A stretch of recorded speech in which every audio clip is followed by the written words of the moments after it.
One night can make all the difference to a young person. One night you could be sleeping on a park bench, feeling really unsafe because there's other people wandering about. For a lot of them, it's a life-altering experience. And Nightstop has helped hundreds and hundreds through the years. I think Nightstop works because it's such a simple idea, people giving up a spare room to help a young person in need.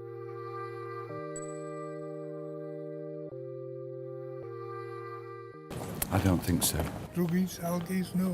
I wouldn't, love, I'm sorry. It's probably not something that I would do. The first thing they usually say is, aren't the young people going to rob you? Aren't they going to all be drug addicts? Aren't they going to be threatening in some way? Family and friends think, what the hell are you letting these kids in here for? Because they're seeing more of the shops, full of drink and full of drugs. That sort of kid doesn't go to Nightstop.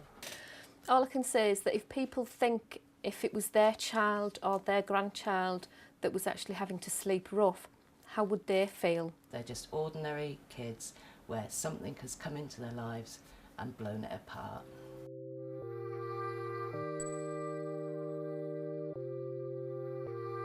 Oh hi, it's Natalie from Nightstop. Just ringing to let you know that we found your young person a host for the night. Process that we have through our referral agencies has a very, very thorough look at where they've come from, what their history is. What time can we get the young person picked up, please? Our question to them is always, would you give that young person a bed for the night? And if a social worker says, oh, no way, then we don't take them either. Try and ring round for a volunteer driver, but if not, we'll have to get them a taxi. Right, any questions I need to ask 24 hours a day, there's some by the end of a phone. Once they're on our sort of list of volunteers, I've got a call maybe about 4 o'clock in the afternoon to say, are you available tonight to take a young person? We'll then organise one of our volunteer drivers to pick the young person up and deliver them to their house. When Nightstop phone, are you available tonight, Steve?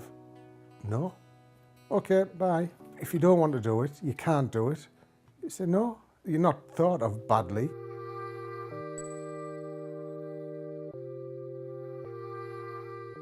It would be wrong to say you could sort their whole life out in one night.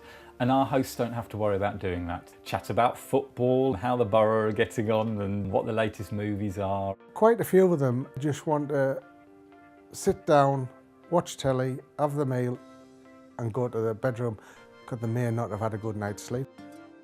We provide at Nightstop donations of toiletries, which is towels, bedding, etc. So the host has got that in place for them. And then they fit in whatever the plans are of the family. If bedtime is 10:30, 11 o'clock, then you will go off at that time.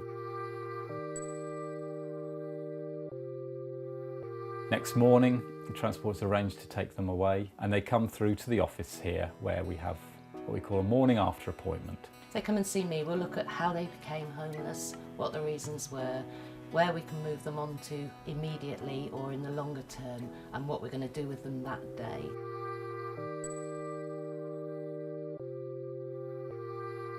Emotionally for people it makes a hell of a lot of difference because they actually do feel safe for at least one night. I rarely see a young person who isn't really, really grateful. I had a young man in this morning and just said he'd never felt more comfortable and safe and slept better. A night spent in an atmosphere that they feel safe and secure in, that can make all the difference in the world to them.